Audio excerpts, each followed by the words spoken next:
Hi, welcome to the Soap Scoop, where we spot clean the muckiest soap storylines for the week ahead.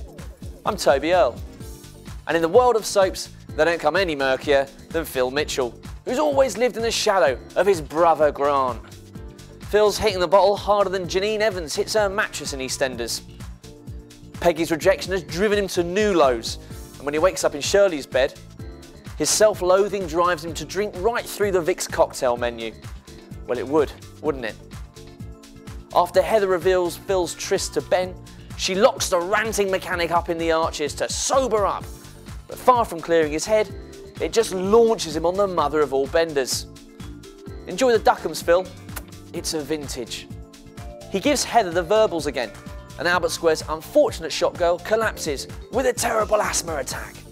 She soon recovers, thank goodness, but medical tests reveal something else is up, so to speak.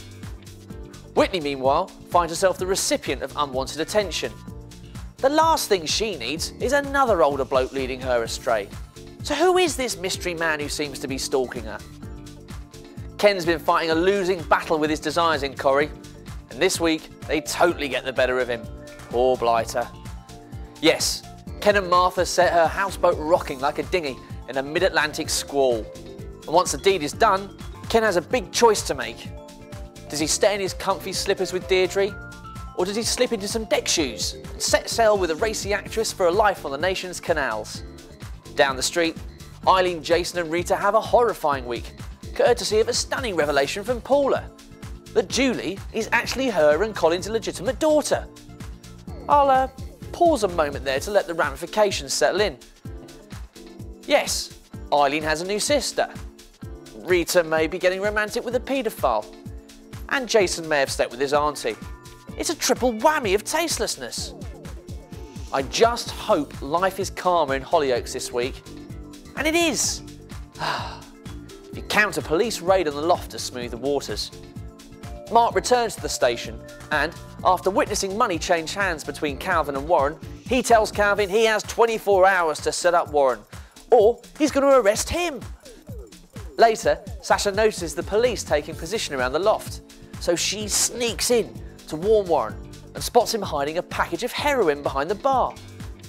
The police storm the bar, but Warren, Calvin and Mark are stunned to find the place cleaner than the Cliff Richard joke book. Yes, Sasha has done Warren a huge favour and made off with the drugs. But is he pleased? Is he? Heck! Things start to get very tasty when that big hunk of Yorkshire beef Kane Dingle makes his long-awaited return to Emmerdale. And the fella who, when last seen, had absconded with millions of the King's cash, doesn't exactly tiptoe his way back into the village. Kane's welcomed back by daughter Debbie, but few others are pleased by his return, and there's an almighty punch-up when he visits the Kings, with first Jimmy, then Carl lining him up. Welcome back, Kane. The chap's no pushover though, and later in the week he sends Jimmy on a wild goose chase, and while he's looking for the stolen cash, Kane slashes his car tyres. And that's a Soap Scoop for April the 27th. I'll be back with more unmissable previews the same time next week. Keep clicking on what'sontv.co.uk.